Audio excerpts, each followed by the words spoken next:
हिंद मेरे दोस्तों, आपका स्वागत है आपके अपने यूट्यूब चैनल प्रथम अकाडमी परिवार में। तो बेसिकली जो आपका 7 दिसंबर को जो क्लास 8 का साइंस का जो वीकली टेस्ट होने वाला है, उसके लिए हम लोग कुछ मोस्ट इंपॉर्टेंट सब्जेक्टिव और ऑब्जेक्टिव क्वेश्चंस कवर करेंगे। तो देखो, सबसे पहले हम लोग ऑब्जेक्टिव पर बात करते हैं, फिर जाकर सब्जेक्टिव पर बात करेंगे और लास्ट में बहुत सारी बातें भी करेंगे। ठीक है, तो लास्ट तक बने रहिएगा, सभी प्रश्न बहुत इंपॉर्टेंट। इससे पहले मैंने एक वीडियो डाला हुआ है, नहीं देखे तो देख लीजिएगा। और ये पार्ट 2 नंबर का वीडियो, सारा वीडियो देखिएगा। ठीक है, फिर बाद में मत बोलिएगा सर क्वेश्चन नहीं आया। तो सारा वीडियो देखोगे तब ना। ठीक है, और बेसिकली हम लोग क्वेश्चन तैयार करते हैं आपके फाइनल एग्जाम से रिलेटेड। ठीक है ना, चलिए आगे बढ़ते हैं। कि बिजली के सुचालक डैश। ठीक है, तो जो बिजली का जो सुचालक होता है वो आवेशों को उनके माध्यम में प्रवाहित होने देता है। ठीक है, यही सुचालक का कार्य होता है, यानी कि आपके पास बी नंबर का ऑप्शन करेक्ट हो जाएगा। अच्छा, देखा कि रिएक्टर पैमाने पर किस तीव्रता वाला भूकंप विनाशकारी माना जाता है। तो देखो, अगर भूकंप की तीव्रता बात करें 7 या उससे अधिक तीव्रता वाला होता है ना, तब हम लोग मानते हैं कि वो बहुत विनाशकारी है, यानी कि बहुत ही क्षति करेगा। चलिए आगे बढ़ते हैं। जिस स्थान पर भूकंप की उत्पत्ति होती है उसे क्या कहते हैं, तो उसे हम लोग क्या बोलते हैं, भूकंप माने भूकंपीय फोकस कहते हैं। भूकंपीय फोकस जहाँ पे उत्पन्न होती है उस पॉइंट को, उस बिंदु को भूकंपीय फोकस कहते हैं। चलिए आगे बढ़ते हैं। इनमें कौन सा विद्युत का सुचालक नहीं है, तो देखो एसिड जिसको हम लोग अम्ल बोलते हैं, क्षार जिसको इंग्लिश में बेस बोला जाता है, अम्ल लवण जिसको हम लोग न्यूट्रल या तो फिर सॉल्ट बोलते हैं। ठीक है, तो बेसिकली ये तीनों का तीनों क्या करते हैं, विद्युत के चालन करते हैं, परंतु लकड़ी जो होता है विद्युत के कुचालक होता है। ठीक है, विद्युत के साथ साथ उष्मा का भी कुचालक होता है, इसीलिए तो बर्तनों में देखना कि अधिकतर जो बर्तन होते हैं जिसके हैंडल लकड़ी का बना होता है। अच्छा, लेकिन इनमें कौन सा भारत में भूकंपीय क्षेत्र नहीं है, तो देखो ये चारों का चारों भारत का ही एक भाग है, परंतु जो झारखंड है जहाँ पे मैं रहता हूँ, ठीक है, शायद आप भी झारखंड के बच्चे हो, ठीक है ना, तो झारखंड में भूकंप क्षेत्र नहीं है। झारखंड में सबसे ज़्यादा अगर मेजर प्रॉब्लम है तो वो थंडरिंग का, लाइटनिंग का। ठीक है, यानी कि यहाँ गरज बहुत ज़्यादा होता है, झारखंड वाले हो तो आपको पता ही होगा।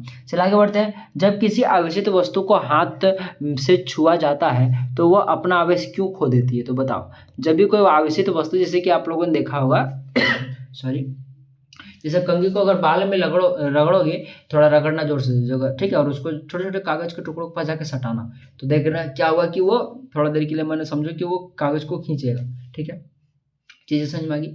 तो उसी तरह से, तो चूंकि कंघी प्लास्टिक का था, उसी तरह से अगर आप लोग लोहा का मेटल के साथ करोगे ना तो भी होगा। लेकिन बात है क्या, आपको क्या करना पड़ेगा, हाथ में दस्ताने पहन के रगड़ना, फिर करना, देखना होगा। लेकिन बात है कि अगर नॉर्मल करोगे तो नहीं होगा, क्योंकि क्या होता है कि हाथ के थ्रू से वो इलेक्ट्रिसिटी क्या होता है कि जो जो आपका रॉड वाला इलेक्ट्रिसिटी होता है वो हाथ में चला जाता है, क्योंकि हमारा शरीर जो है वो क्या, विद्युत का सुचालक होता है।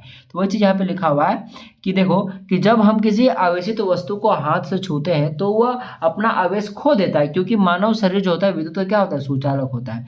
जब हम अपने हाथ से एक आवेशित वस्तु को स्पर्श करते हैं तो आवेशित वस्तु का आवेश हमारे शरीर से कहाँ चला जाता है, पृथ्वी में चला जाता है। इस प्रकार आवेशित वस्तु अपना क्या करता है, आवेश खो देता है। ठीक है, क्योंकि आवेशित वस्तु का आवेश कहाँ चला जाता है, हमारे हाथ में चला जाता है। ठीक है, तो चलिए आगे बढ़ते हैं। और एक प्रश्न देख लो, कि जब आप ऊन के स्वेटर को उतारते हैं तो चटचट की ध्वनि क्यों सुनाई देती है। बहुत ही इंपॉर्टेंट क्वेश्चन है, भी आई प्रश्न, बहुत ही इंपॉर्टेंट प्रश्न है। ठीक है, आपके वीकली टेस्ट के अकॉर्डिंग भी, साथ साथ आपका फाइनल एग्जाम के अकॉर्डिंग भी।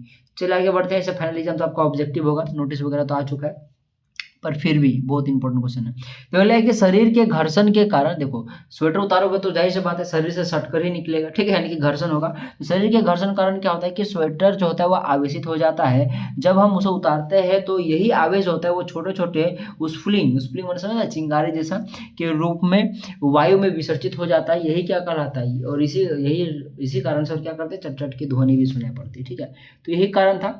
तो ज़्यादा क्वेश्चन नहीं करेंगे, कम कम क्वेश्चन करेंगे, क्योंकि मुझे पता है कि अगर ज़्यादा क्वेश्चन करा दूंगा तो अभी आप लोग देखोगे नहीं, क्योंकि अभी तो एग्जाम है नहीं। आपका एग्जाम तो आपका 7 तारीख से, अभी तो आपका यही 3 तारीख हो रहा है, 4 तारीख हो रहा है। ठीक है, तो मुझे पता है क्योंकि आप लोग को जब तक एग्जाम नहीं है तब तक तो आप तो जागते नहीं हो, इसलिए छोटा छोटा वीडियो बना रहा हूँ। लास्ट टाइम पे मैं बड़ा ज़्यादा क्वेश्चन दूंगा, टेंशन नहीं लेना आपको। और ऐसे ज़्यादा क्वेश्चन क्या करना, आपको वीडियो टेस्ट के सिलेबस के अकॉर्डिंग एक चैप्टर ही पढ़ना है, और जो इंपॉर्टेंट क्वेश्चन है देखा जाए तो मैंने 50% कवर करा दिया। ठीक है, यही सब क्वेश्चन बन सकता है। अब बात यहाँ पे ये रहा कि आपका वीडियो टेस्ट का सिलेबस से क्वेश्चन आता ही कहाँ है, अभी बताओ।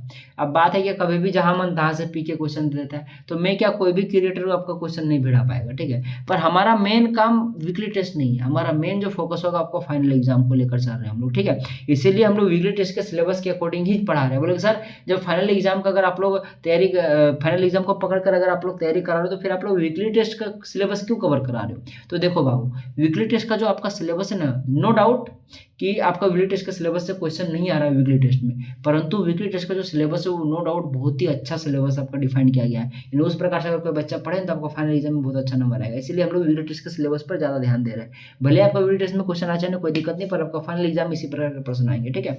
तो चलिए, अगर आपको कोई भी डाउट होगा तो कमेंट जरूर कीजिएगा, ठीक है ना। साथ ही साथ बार बार बोल रहा हूँ, ये मेरा दूसरा नंबर का वीडियो, इससे पहले पार्ट 1 डाला हुआ है, सभी वीडियो जरूर देखिएगा, ठीक है। आपका फाइनल एग्जाम में आपको टेंशन नहीं रहेगा, ठीक है। बाकी वीकली टेस्ट का तो कोई टेंशन ऐसे भी लेना है नहीं आपको, ठीक है। जो भी मास्टर बोलता है ना कि इसका नंबर जुड़ेगा, ऐसा कुछ नहीं होगा, ठीक है। टेंशन नहीं लेना आपको, ठीक है। मास्टर को जो प्रैक्टिकल नंबर देना होता है 20 नंबर का, उसको जितना देना होगा आपको उतना ही देगा, चाहे आप लोग कितना अच्छा बच्चा चाहे कितना खराब बच्चा हो, ठीक है। खैर, कभी इस सब में बात करेंगे आगे चल के। तो फिर से बोल रहा हूँ, कोई भी डाउट होगा तो कमेंट बॉक्स खुला है, अपने दोस्तों तक इस चैनल को शेयर करें ताकि वो भी पढ़ पाए। साथ ही साथ जो बच्चे सब्सक्राइब नहीं किया यार, कर लो यार, कुछ भी नहीं लगता आपको सब्सक्राइब करने के लिए, नहीं पैसा लगता है ना कुछ लगता है, पर आप हमें बहुत ज़्यादा मोटिवेशन मिलता है इस प्रकार से आपको वीडियो देने के लिए, ठीक है। तो चलिए मिलते हैं अगले वीडियो में, तब तक के लिए जय हिंद, जय भारत और आपका दिन शुभ हो।